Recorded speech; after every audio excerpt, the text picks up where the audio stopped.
तो स्वागत है आप सभी का फिर से एक नए वीडियो में। इस वीडियो में हम बात करने वाले हैं संगम इंडिया के बारे में, संगम इंडिया इस स्टॉक के बारे में। ठीक है, तो आप यहाँ पे देख सकते हो। सबसे पहले हम यहाँ पे इसका देखने वाले हैं 5 मिनट टाइम फ्रेम के ऊपर का चार्ट। यहाँ पर 21 दिसंबर की स्टार्टिंग यहाँ पे हुई थी, आज तारीख है 22 दिसंबर। तो ये आप यहाँ पे देख सकते हो 22 दिसंबर की स्टार्टिंग यहाँ पे 380 के आसपास कहीं पर तो हुई थी एंड यहाँ से थोड़ा थोड़ा करके स्टॉक यहाँ पे ऊपर जा रहा था। उसके बाद एक थोड़ी सी तेजी देखने को मिली एंड उसके बाद भी थोड़ा सा ऊपर नीचे करते हुए आपको ये स्टॉक 452 के आसपास क्लोज होते हुए देखने को मिल रहा है। तो ओवरऑल एक दिन में जो अभी यहाँ पे तेजी बनी है, तो ये आप यहाँ पे देख सकते हो 19.69% की आपको यहाँ पे तेजी देखने को मिल रही है। उसी के साथ इस स्टॉक में मतलब वॉल्यूम्स भी काफी अच्छे खासे आए हैं, मतलब थोड़ा सा यहाँ पे सेलिंग का भी बीच बीच में वॉल्यूम आया है, लेकिन फिर भी स्टॉक कंटिन्यूसली आप यहाँ पे देख रहे हो ऊपर के साइड ही ट्रेड कर रहा था, ऊपर के साइड ही कंटिन्यूसली ये स्टॉक जाने की कोशिश कर रहा था। तो ये यहाँ पे 5 मिनट के टाइम फ्रेम के ऊपर का चार्ट है। यहाँ पे आप देख सकते हो लास्ट के 1-2 दिनों का यहाँ पे डेटा है। 19 दिसंबर से आप यहाँ पे देख सकते हो आगे। तो ये मतलब एक ही रेंज में घूम रहा था। उसके बाद थोड़ा सा यहाँ पे 21 को गिरावट आया था, उसके 20 को गिरावट आया था 20 के दोपहर के सेशन में एंड 21 को ये थोड़ा सा यहाँ पे बढ़ते हुए आपको देखने को मिला था। एंड मैं इसको एक बार क्लियर कर लेता हूँ पूरा। तो आप यहाँ पे क्लियरली देख सकते हो अच्छी तेजी आपको यहाँ पे एक दिन के सेशन में देखने को मिल रही है। 19.69% यानी कि अप्रोक्सीमेटली 20% का अपर सर्किट यहाँ पे लगते हुए देखने को मिल रहा है। वैसे ऐसे स्टॉक में ऑपरेटर्स भी हो सकते हैं, लेकिन हम यहाँ पे देखेंगे कि ये स्टॉक फंडामेंटली कितना स्ट्रांग है, कि इसकी बैलेंस शीट कैसी है, इसके रिजल्ट कैसे है, इसका बिजनेस क्या है। तो ये सारी चीजें हम यहाँ पे इस वीडियो में कवर करने वाले हैं। तो सारी चीजें देखने के लिए अंत तक बने रहे। तो ये तो हमने देख लिया 5 मिनट टाइम फ्रेम का चार्ट। अभी हमें देखना है 1 डे टाइम फ्रेम का चार्ट। तो ये है 1 डे टाइम फ्रेम का चार्ट, यानी कि हम थोड़ा सा लॉन्गर होराइजन देख पाए। तो आप यहाँ पे देख सकते हो एक दिन के टाइम फ्रेम पर इसमें से हर एक कैंडल 1 डे टाइम फ्रेम का है एंड यहाँ पे आप देख सकते हो यहाँ पे कंटिन्यूसली ये स्टॉक एक ही रेंज में घूम रहा था। ज्यादा मतलब इसका वाइड रेंज भी नहीं है, 300 के आसपास 250 से लेकर 300 के आसपास 200 से 300 के बीच में इजी बोल देते हैं।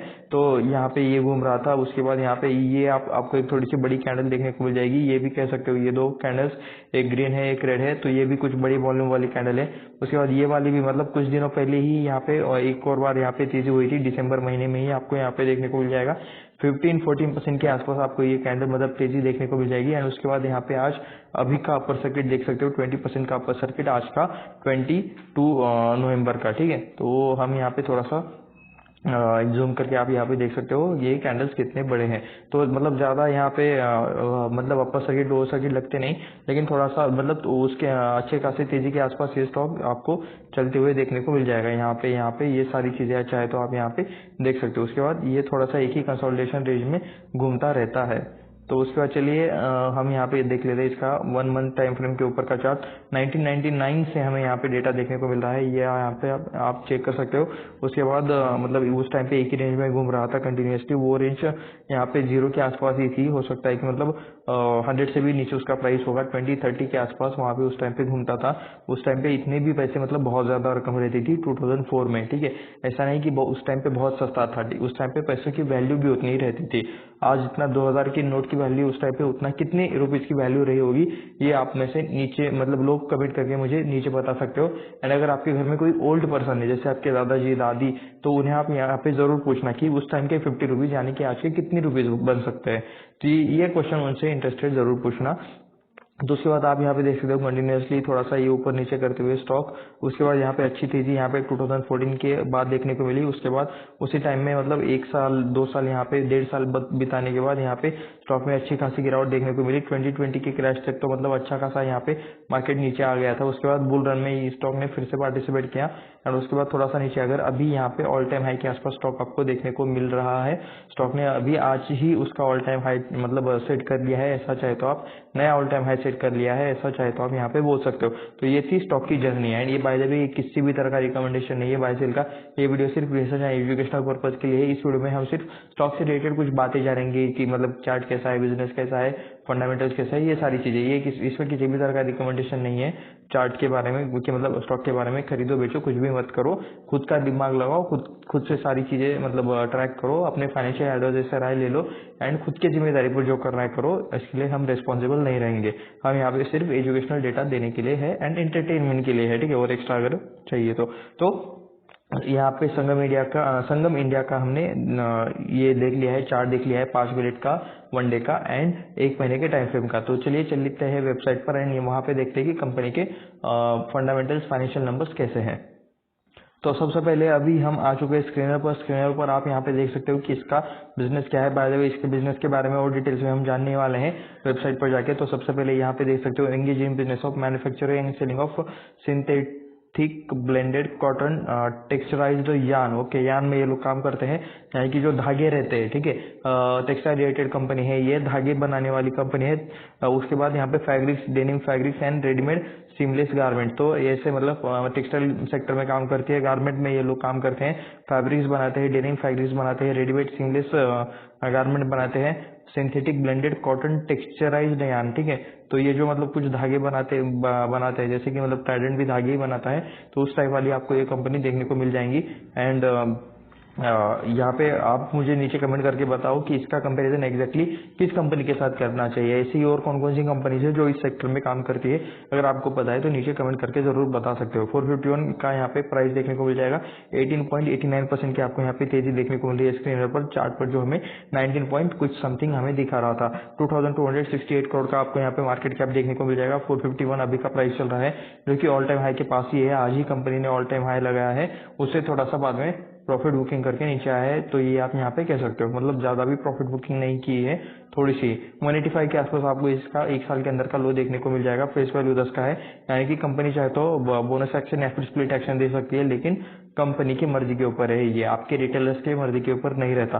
डिविडेंड यील्ड 0.44% का देखने को मिला है, यानी कि ठीक ठाक डिविडेंड मिलता है, ऐसा आप यहाँ पे कह सकते हो। बुक वैल्यू 215 का देखने को मिला है, यानी कि अपने बुक वैल्यू के 2x स्टॉक अभी आपको ट्रेड करते हुए देखने को मिल रहा है। ROE 18.6% है, ROC 15.5% है।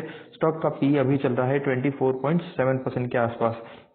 तो स्टॉक का पी हम यहाँ पे कंपेयर करके देखेंगे इसी सेक्टर के बाकी कंपनीज के साथ एंड प्लस इसी कंपनी के साथ संगम इंडिया के पास्ट परफॉर्मेंस के साथ, यानी कि पास्ट पी का जो चार्ट रहेगा वहां पे भी हम यहाँ पे कंपेयर करेंगे कि यहाँ पे कौन से लेवल के आसपास चल रहा है। एंड ROE ROC अगर मतलब यहाँ पे आपको पॉजिटिव देखने को मिल रहा है, तो यहाँ पे नेट प्रॉफिट भी शायद मतलब कंपनी प्रॉफिट में हो सकती है, ठीक है, मतलब होगी, क्योंकि मतलब ये उसी से रिलेटेड चीजें रहती है। चार्ट हम ऑलरेडी देख चुके हैं, लेकिन हमें यहाँ पे देखना है पी रेशो का चार्ट। तो यहाँ पे थोड़ा सा मैं ये ओके एडजस्ट कर लेता हूँ, मैं यहाँ पे मैक्स ही कर लेता हूँ। तो ओके, तो जहाँ 28 से ही मुझे अगर दिखाना है इसको डेटा, तो 5 साल का ही देख लेते हैं। तो चलिए ठीक है, यहाँ पे आप देख सकते हो 22 के आसपास पहले पी चलता था, अभी मतलब उसी लेवल के 1 फरवरी 20 के आसपास 22 के आसपास पी था, जो कि अभी भी उसी लेवल के आसपास है, अप्रोक्स ऐसा कह सकते हो। एंड यहाँ पे जब भी मतलब मैं अब 10 ईयर करने के बाद क्या कुछ डेटा मिल रहा है, जी नहीं, ठीक है, लिमिटेड डेटा है काफी, यहाँ पे 2016 के आसपास से डेटा देखने को मिला है, तो मैं इसे मैक्स पर ही कर लेता हूँ। एंड यहाँ पे जूम आउट करके यहाँ पे ये देख सकते हो आप, EPS अभी 20.36 का चल रहा है एंड 22 के आसपास आपको पी देखने को मिल रहा है। तो ऑल टाइम हाई के आसपास है इसका पी है, लास्ट के 5-6 सालों का जो ऑल टाइम हाई है उसके तो आसपास मतलब इसका पी अभी ट्रेड करते हुए देखने को मिल रहा है। प्रोज एंड कॉन्स में चलिए कॉन्स पढ़ लेते हैं पहले, क्योंकि कॉन्स छोटे दिख रहे हैं। सबसे पहले यहाँ पे इंटरेस्ट कॉस्ट रिलेटेड मतलब बातें की गई है, शायद कंपनी के ऊपर किसी तरह की लायबिलिटी है, किसी तरह का कर्जा है, जिसका इंटरेस्ट कॉस्ट की वजह से इनके रिजल्ट्स पर इम्पैक्ट पड़ रहा है, ये चीज यहाँ पे देखने को मिल रही है। उसके बाद यहाँ पे पोर सेल्स ग्रोथ है, यहाँ पे लास्ट के 5 सालों में थोड़ा सा ये सेक्टर ज्यादा कॉम्पिटिटिव है एंड प्लस चाइना के मार्केट के वजह से चाइना से जो प्रोडक्ट आते हैं वो कम दाम में आते हैं, तो इस वजह से इंडियन कंपनीज को थोड़ा सा प्राइस मार्जिन में मतलब थोड़ा इफेक्ट पड़ रहा है। तो ये भी आपको पॉइंट पता रहना चाहिए, अगर किसी को डिटेल में पता है तो नीचे कमेंट करके जरूर लिख देना।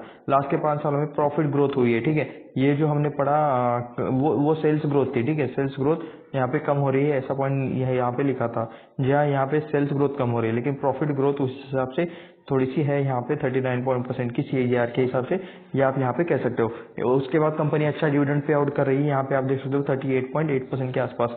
डेबिटर डेज कम हुए हैं, 59 डेज पहले जिस काम के लिए लगते थे, जो पैसा आने के लिए पहले 59 डेज लगते थे, वही पैसा अभी 47 दिनों में आ रहा है, ऐसा कंपनी का कहना है। तो ये भी अच्छी बात है, पैसों का ट्रांजेक्शन फास्ट हो जाता है। Company working capital requirement has reduced from 108 days to 84 days, ठीक है, तो इसका भी मतलब काम फास्ट हो चुका है। जो वर्किंग कैपिटल रिक्वायरमेंट के लिए 108 डेज लगते थे पहले, वो अभी 84.2 डेज में उस रिलेटेड काम हो रहा है, ऐसा चाहे तो आप यहाँ पे कह सकते हो। पेयर कंपैरिजन में हम यहाँ पे आ चुके हैं टेक्सटाइल सेक्टर में भी। टेक्सटाइल के अंदर भी मतलब एक इंडस्ट्री है यहाँ पे टेक्सटाइल स्पिनिंग सिंथेटिक ब्लेंडेड में काम करने वाली। तो इसमें से कौन कौन से स्टॉक आपको पता है, ठीक है, नीचे आप मुझे कमेंट करके बता सकते हो। ओके, बाय द वे मैं सच बोल रहा हूँ, मुझे इनमें से एक भी स्टॉक का नाम मैंने इससे पहले नहीं सुना या फिर मुझे पता नहीं है, ठीक है। संगम इंडिया आप यहाँ पे देख सकते हो नंबर 1 की यहाँ पे उस मतलब इस सेक्टर में काम करने वाली कंपनी देखने को मिल रही है। मार्केट कैप के हिसाब से 2267 करोड़ का आपको यहाँ पे इनके निश में मार्केट कैप देखने को मिल जाएगा। उसके बाद ये 900, 600, 500 बाकी सारी कंपनीज आपको काफी छोटी देखने को मिल जाएंगी। एंड सेक्टर लीडर का यहाँ पे पी 24 के आसपास चल रहा है। सरला परफॉर्मेंस का यहाँ पे 30 के आसपास आपको पी देखने को मिल जाएगा। 26 के आसपास यहाँ पे रेल केमोटेक्स का भी देखने को मिल जाएगा। तो अपने सेक्टर में कह सकते हो कि हाईएस्ट तो ये नहीं है, लेकिन हाईएस्ट के आसपास ही है कहीं पर। तो हाईएस्ट के फर्स्ट थ्री के आसपास इनका पी देखने को मिल रहा है।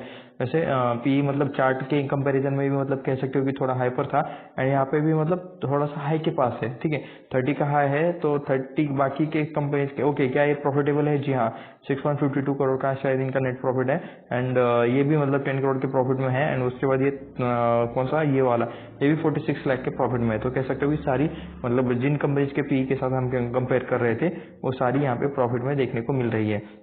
तो चलिए यहाँ पे अभी हम चेक कर लेते हैं क्वार्टरली रिजल्ट। क्वार्टरली रिजल्ट्स में आप यहाँ पे देख सकते हो सेल्स एंड बाकी सारी चीजें हम यहाँ पे चेक करेंगे। 312 करोड़ का सितंबर 2020 का सेल था, वो हो गया 400, 497, 411, 600, 600 के लेवल 700, 700, 600 एंड यहाँ पे आप देख सकते हो 629 करोड़ का बीच में अच्छा खासा बिजनेस हो रहा था। वैसे ट्राइडेंट के साथ भी ऐसी ही चीजें हुई थी, बीच में मतलब अच्छा खासा चल रहा था, लेकिन उसके बाद कुछ न्यूज आ गई एंड उस वजह से मतलब यहाँ पे उसका भी मतलब परफॉर्मेंस थोड़ा सा खराब हो गया। यार रिलेटेड ही न्यूज थी, कुछ चाइना रिलेटेड न्यूज थी। अगर आपको पता है तो नीचे कमेंट करके जरूर बता सकते हो। इनकम से माइनस करते हैं एक्सपेंस। 629 करोड़ कमाने के लिए 558 करोड़ का 582 करोड़ का यहाँ पे खर्चा किया, तो बचता है यहाँ पे 46 करोड़ का ऑपरेटिंग प्रॉफिट। 24 करोड़, 42 करोड़, 73 करोड़ बीच में अच्छा बढ़ा, उसके बाद थोड़ा सा डिपाया, बढ़ा बढ़ा बढ़ा, यहाँ पर भी बढ़ा, थोड़ा सा डिपाया, थोड़ा सा डिपाया एंड यहाँ पे 71 करोड़, 51 करोड़ एंड यहाँ पे 46 करोड़। तो लास्ट के मतलब 3 क्वार्टर में कह सकते हो ऐसा ज्यादा कुछ जो ऊपर जाने वाला परफॉर्मेंस था वो थोड़ा सा नीचे नीचे आते हुए आपको देखने को मिल रहा है।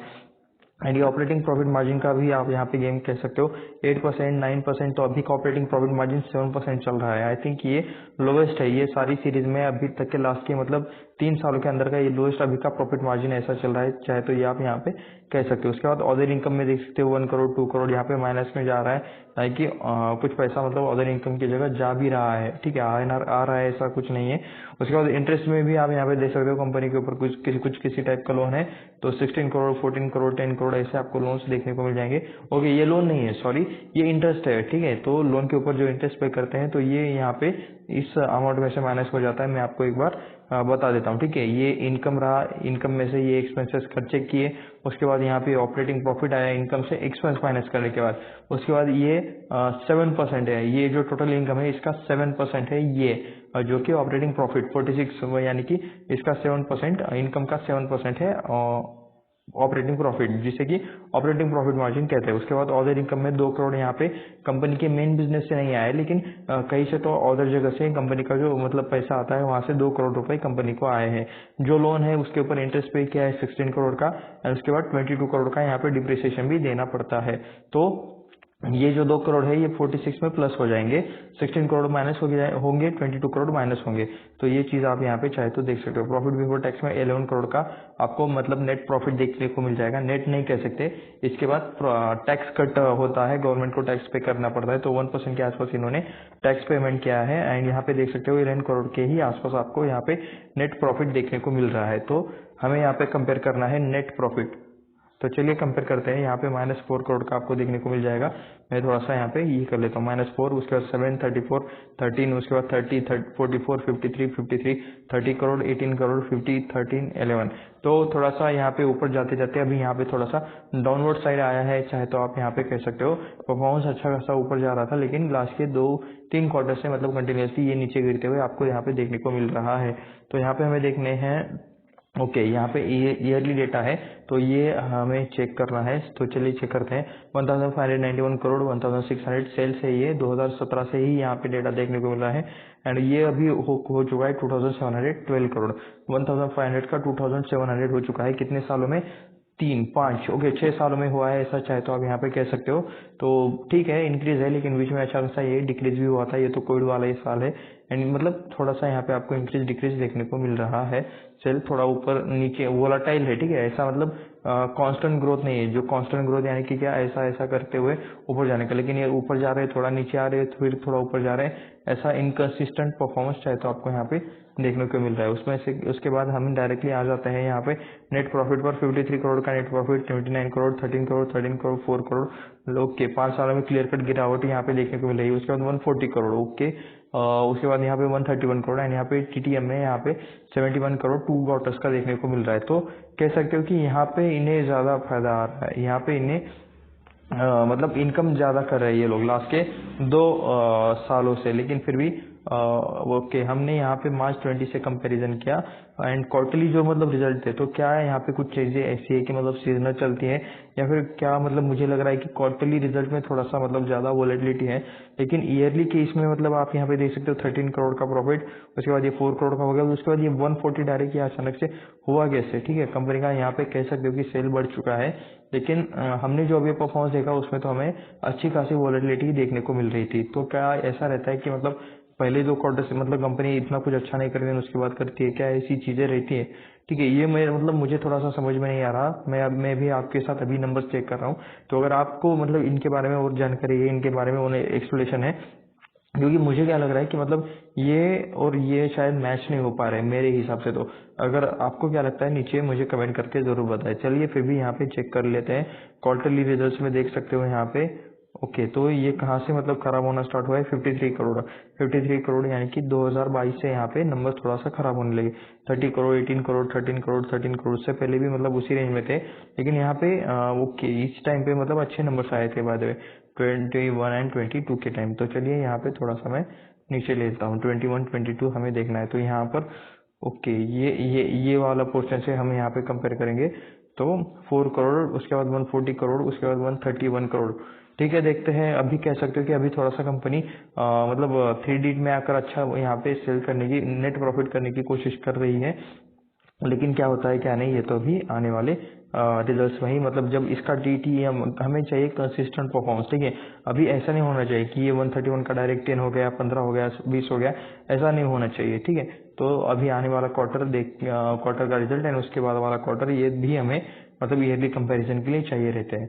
तो यहाँ पे हम आ चुके हैं बैलेंस शीट में, हमें देखना है यहाँ पे बोरोइंग कंपनी के ऊपर है कर्जा, एंड यहाँ पे फिक्स एसेट भी हमें यहाँ पे चेक करने हैं। तो सबसे पहले रिजर्व से करते हैं स्टार्टिंग। रिजर्व कितने हैं, पहले 453 करोड़ के पहले रिजर्व थे, जो अभी हो चुके हैं 917 करोड़ के मार्च 2017 से यहाँ पे सितंबर 23, यानी कि 6 साल, चाहे तो आप यहाँ पे बोल सकते हो 6 साल में 450 का 917 हो चुका है। तो डबल के थोड़ा सा ऊपर जा चुका है, ऐसा चाहे तो आप यहाँ पे कह सकते हो, या फिर डबल के आसपास ही है, ठीक है। उतना भी मतलब डबल को क्रॉस नहीं किया है शायद, लेकिन उसके आसपास ही है ये, ओके डबल से थोड़ा सा शायद ऊपर जा ही चुका है। बोरिंग में चलिए देख लेते हैं कंपनी के ऊपर कर्जा कितना है। तो कर्जा कंटिन्यूसली कंपनी के ऊपर बढ़ता जा रहा है, यहाँ पे कम था, लेकिन यहाँ पे 340 करोड़ में से 426 करोड़ का भी आपको यहाँ पे लॉन्ग टर्म बोरिंग देखने को मिल रहा है, यानी कि कंपनी के ऊपर अच्छा खासा कर्जा देखने को मिल रहा है। 500 करोड़ का शॉर्ट टर्म बोरिंग भी आपको देखने को मिल रहा है। जिस कंपनी का यहाँ पे नेट मतलब 1 साल का यहाँ पे प्रॉफिट 131 करोड़ है 1 साल का, तो उसी कंपनी का यहाँ पे आपको कर्जा कितना देखने को मिल रहा है, 426 करोड़ का। तो ये जो कर्जा है कंपनी ने लिया हुआ, ये काफी ज्यादा मुझे लगता है। अब कंपनी ने इन पैसों का मतलब क्या क्या चीजों के लिए कैसे यूज किया होगा वो तो कंपनी को ही पता, लेकिन कर्जा यहाँ पे काफी हेवी देखने को मिल रहा है। अपने नेट प्रॉफिट के, ईयरली नेट प्रॉफिट के 4x के आसपास ही आपको कर्जा देखने को मिल जाएगा। तो ये थोड़ा मुझे ये रिस्की पॉइंट लगता है इस स्टॉक में। उसके बाद यहाँ पे 655 करोड़ के फिक्स असेट्स है, जो भी हो चुके हैं 919 करोड़ के, जिसमें लैंड है 41 करोड़, 275 करोड़ की बिल्डिंग है 722 करोड़ का। यहाँ पे प्लांट मशीनरी इक्विपमेंट 1 करोड़ के देखने को मिल जाएंगे, कंप्यूटर 6 करोड़ है, फर्नीचर 102 करोड़ के है, 23 करोड़ के व्हीकल्स है। इंटीजेबल एसेट भी आपको यहाँ पे 3.61 करोड़ के देखने को मिल जाएंगे। 6.71 करोड़ का अदर फिक्स एसेट भी आपको यहाँ पे देखने को मिल जाएगा। तो फिक्स एसेट में भी देख सकते हो थोड़ी सी आपको ग्रोथ देखने को मिल रही है। उसके बाद आते हैं ईयरली डेटा पर। ईयरली डेटा में अगर आप चाहे देखोगे यहाँ पे तो 47.48% का यहाँ पे 2016 में प्रमोटर होल्डिंग था, जो अभी हो चुका है 70.18% का।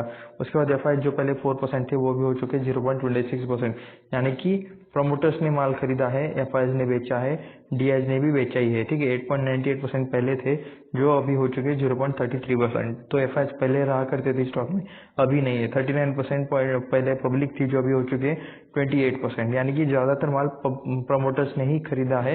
यहाँ पे एफ ने अच्छी खासी सेलिंग की है, ये चाहे तो आप यहाँ पे नोटिस कर सकते हो। उसके बाद चलिए देख लेते हैं प्रमोटर्स में यहाँ पे हमें कौन कौन देखने को मिल रहा है।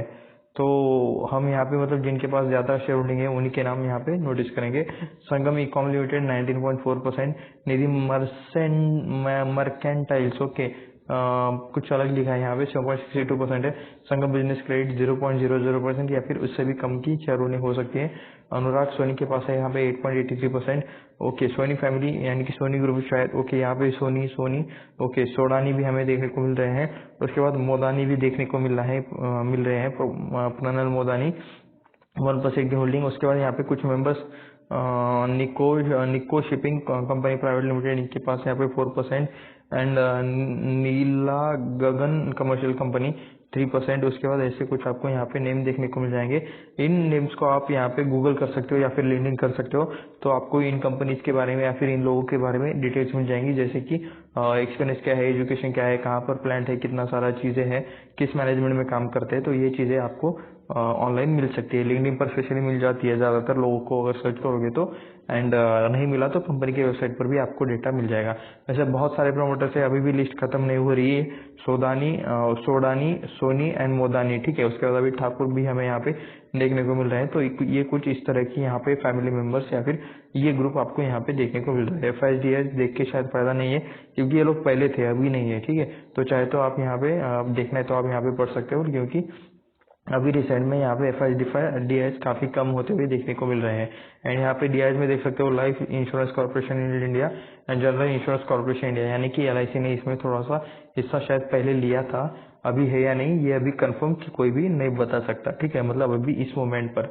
तो ठीक है, अभी हम देख रहे हैं यहाँ पे कितने टाइम में कितने इन्होंने डिटेल्स दिए हैं।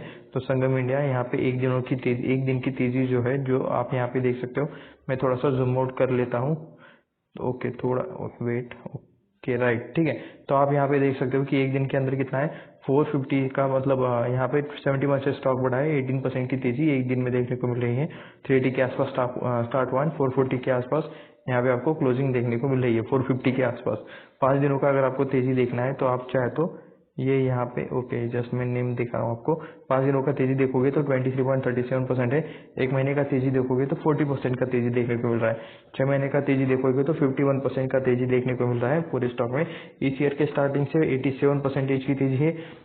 एक साल की बात करोगे तो 96.30% की तेजी, 5 सालों का बात करोगे तो 528% की तेजी। एंड मैक्स अगर आप बात करोगे तो आप यहाँ पे देख सकते हो 9913% की तेजी, यानी कि अपने ऑल टाइम से आप यहाँ पे अच्छा खासा इन्होंने रिटर्न्स दिए हैं अपने शेयर होल्डर्स को, ऐसा चाहे तो आप यहाँ पे कह सकते हो। लेकिन फिर भी वोलाटाइल यहाँ पे कंपनी का परफॉर्मेंस देखने को मिल रहा है। ये जो 3-4 साल मतलब ये इतनी बड़ी गिरावट हुई, तो इसका रीजन भी पता रहना चाहिए कि क्यों गिरा, क्या गिरा।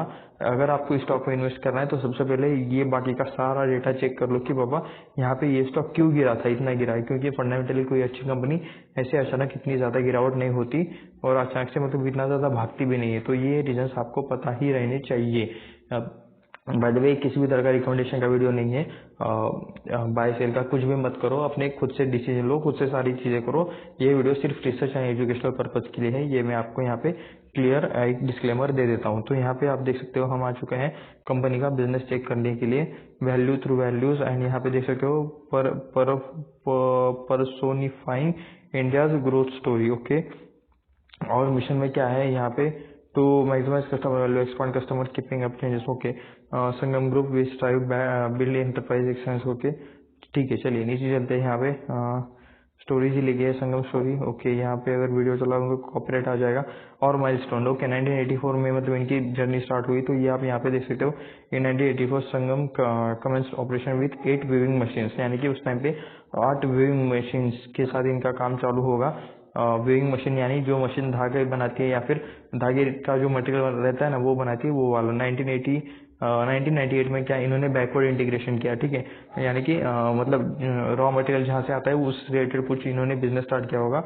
Group commenced a backward integration with 17,218 spindles of PB dyed yarn in 1998. A further addition of 11,520 spindles was made to the spinning capacity. Okay, spinning related इन्होंने काम स्टार्ट किया, स्पिनिंग की कैपेसिटी बढ़ा दी। तो ये आप यहाँ पे देख सकते हो। 2003 में यहाँ पे क्या चीजें आपको देखने को मिल रही है, build captive power plant in 2003 capacity was augmented by addition of 35,232 spindles which lead to adding 10.0 MW coal based thermal power plant, ठीक है। तो इस रिलेटेड कुछ इन्होंने कैपेसिटिव पावर प्लांट रिलेटेड को थोड़ा सा काम किया 2003 में। एंड ओके, उस टाइम पे मतलब ना ज्यादा वो ये वाला थोड़ा सा बिजनेस अच्छा था, क्योंकि 2009 या फिर एक 2003 तक मतलब ज्यादा टेक वाले बिजनेस इतने ज्यादा बूम पे नहीं थे जितने आज है, ठीक है। आज अगर कोई कंपनी खोलने की सोचेगा, कुछ नया स्टार्टअप करने की सोचेगा, तो कपड़ों के इसमें या फिर विविंग के इसमें वो नहीं जाएगा, क्योंकि उससे रिलेटेड बहुत सारे ऑलरेडी बहुत सारे इस्टेब्लिश्ड प्लेयर्स है, ठीक है। एंड अभी उनको मतलब बड़ा होने के लिए ज्यादा कंपटीशन, मतलब किसी एक कंपनी को बहुत ज्यादा बड़ा होना है तो उसके लिए बहुत ज्यादा कंपटीशन है, लेकिन उस टाइम पे उस मतलब इतना कंपटीशन नहीं रहता था। बिल्डिंग कैपेसिटी ओके, उसके बाद यहाँ पे 2009 में 2014 में मेजर एक्सपेंशन किया, बिल्डिंग कैपेसिटी बढ़ाई यहाँ पे 2009 में। तो ये चीजें चाहे तो आप यहाँ पे देख सकते हो। 2015 में इन्होंने ब्रांड भी लॉन्च किया। ओके, तो ये क्या है, यहाँ पे गारमेंट रिलेटेड ही इनका शायद कुछ ब्रांड है। Next big step was venturing into the B2C market. Company launch it seamless wear brand C9 one piece garment free of side seams made of light and smooth and soft touch fabric. तो ये आप यहाँ पे देख सकते हो कि इन्होंने कुछ गारमेंट रिलेटेड बिजनेस 2015 में खुद का स्टार्ट किया। और ओके, और CSR में यहाँ पे देख सकते हो Soni hospital, Sangam university and Sangam school of excellence, ठीक है। कुछ जो ट्रेडिशनल टाइप के बिजनेस रहते हैं वही आपको यहाँ पे इन्होंने अटैच किए हुए या फिर स्टार्ट किए हुए देखने को मिल जाएंगे। सस्टेनेबिलिटी में देख सकते हो यहाँ पे 18 megawatt renewable energy, 3 ETP in 4 step units, eco friendly dyes and chemical, use of recycle material, ठीक है। चलिए नीचे चलते हैं। एंड और वर्टिकल्स में मैं यहाँ पे चेक करना चाहूंगा यान, सिंथेटिक फैब्रिक, ओके, ये यहाँ पे हम denim fabric garment, synthetic fabric यान, तो ऐसे आपको यहाँ पे चीजें देखने को मिल जाएंगी, ठीक है। चलिए इनका मतलब देखते हैं प्रोडक्ट के बारे में। यान भी हम इसके बाद देखेंगे। एंड ओके, वेबसाइट को लोड होने के लिए थोड़ा सा टाइम लग रहा है। तो सीमलेस गारमेंट में आप यहाँ पे देख सकते हो कुछ नाटिंग, डाइंग लैब, तो ये सारी कुछ उनकी चीजें हैं, मतलब प्रोसेस है, कंप्लायंसेस के बारे में यहाँ पे दिया है, ठीक है। तो ये कुछ इस तरह के गारमेंट्स आप बनाते हैं, ये आप देख सकते हो। उसके बाद हम यहाँ पे यान पर देखेंगे, सिंथेटिक फैब्रिक, डेनिम फैब्रिक भी यहाँ पे आपको देखने को मिल जाएगा। लेकिन मतलब ये टेक्सटाइल रिलेटेड कंपनी है, ऐसा आप यहाँ पे समझ लो। इनका मेन बिजनेस टेक्सटाइल रिलेटेड ही है। तो साइट थोड़ा सा ओके, इमेज ओपन होने के लिए टाइम लगा रहा है। यहाँ पे नीचे कुछ कंटेंट ओपन हो चुका है, ठीक है। तो आप यहाँ पे देख सकते हो यान यहाँ पे आ गया। ये एक्सपोर्टिंग ऑफ मेजर कंट्रीज में आप यहाँ पे देख सकते हो ये कहाँ पर इसको एक्सपोर्ट करते हैं। USA, Ukraine, Turkey, Switzerland, Spain, Morocco, New York, Peru, Philippines, Syria, Canada, Egypt, Slovenia, Sri Lanka. Okay, यहाँ पे बहुत सारे लिटरली बहुत सारे न्यूज है। आप यहाँ पे ऊपर भी चाहे तो देख सकते हो, Argentina, Bangladesh, Belgium, Brazil, Colombia, Chile, Egypt. तो ये चाहे तो आप यहाँ पे पढ़ सकते हो। चलते हैं नीचे। तो ये इनके कुछ प्रोडक्ट है एंड ये यहाँ पे इनके कुछ मतलब पॉलिस्टर, विस्को, एक्रेलिक मॉडल ऐसा कुछ है। इनकी कैपेसिटी ये जिसको किसी को भी ये चीज समझ में आता है, ये 3000 MT, 4000 MT। तो नीचे GSM यानी कि कपड़े रिलेटेड रहता है, कुछ टी शर्ट रिलेटेड GSM मैंने मतलब सुना है, ठीक है, ये वर्ड सुना है।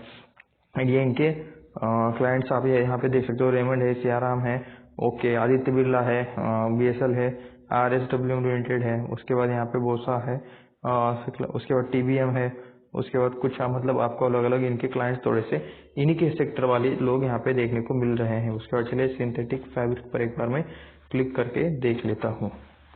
तो ये कुछ इस रिलेटेड यहाँ पे आपको प्रोडक्ट बनाते हुए यहाँ रिलेटेड प्रोडक्ट देखने को मिल जाएंगे। एंड कुछ बड़ी कंपनीज भी इनकी क्लाइंट है, ठीक है, यानी कि ये बेसिकली मैन्युफैक्चरिंग का काम करते हैं। एंड वो मतलब बाकी जो रहते हैं ना ब्रांड्स, वो इसका काम करते हैं डायरेक्टली आउटसोर्स कर, मैन्युफैक्चरिंग आउटसोर्स करके सिर्फ वो ब्रांडिंग का काम करते हैं कि बाबा रॉ मटेरियल लेके आ जाओ और उसको रीब्रांड करके एक नया ब्रांड तैयार कर दो।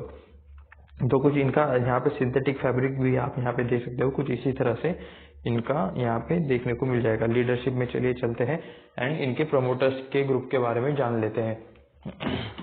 तो यहाँ पे आप देख सकते हो Rampal Soni founder and chairman, उसके बाद SN Modani vice chairman, Vinod Kumar Sodani executive director and CEO of मतलब फैब्रिक एंड गारमेंट बिजनेस, उसके बाद doctor TK Mukhopadhyay independent director, ये मिस्टर क्रांतियन, कुछ ये बाकी के सारे नाम आप चाहे तो यहाँ पे पढ़ सकते हो। एंड ये है इनका मतलब कुछ प्रोमोटर्स, कुछ लीडरशिप, इनका मैनेजमेंट कंपनी का, चाहे तो ये आप ऐसा कह सकते हो। तो ये था थोड़ा सा संगम इंडिया कंपनी से रिलेटेड थोड़ा सा एनालिसिस। ये किसी भी तरह का रिकमेंडेशन वाला वीडियो नहीं है, ये वीडियो सिर्फ रिसर्च एंड एजुकेशनल पर्पज के लिए है। ये वीडियो सिर्फ इसीलिए बनाई क्योंकि आज स्टॉक में 20% की तेजी है एंड मतलब रिटेलर्स इसमें बिना कुछ देखे बिना कुछ मतलब समझे घुस जाते हैं, तो एटलीस्ट उन्हें फंडामेंटल बताओ, तो इसलिए यहाँ पे ये वीडियो बनाया गया है। इसे अपने दोस्तों के साथ जरूर शेयर कर लेना ताकि इन्हें भी ये सारी चीजें पता चले। तो इसी के साथ मिलते हैं नेक्स्ट वीडियो में। धन्यवाद।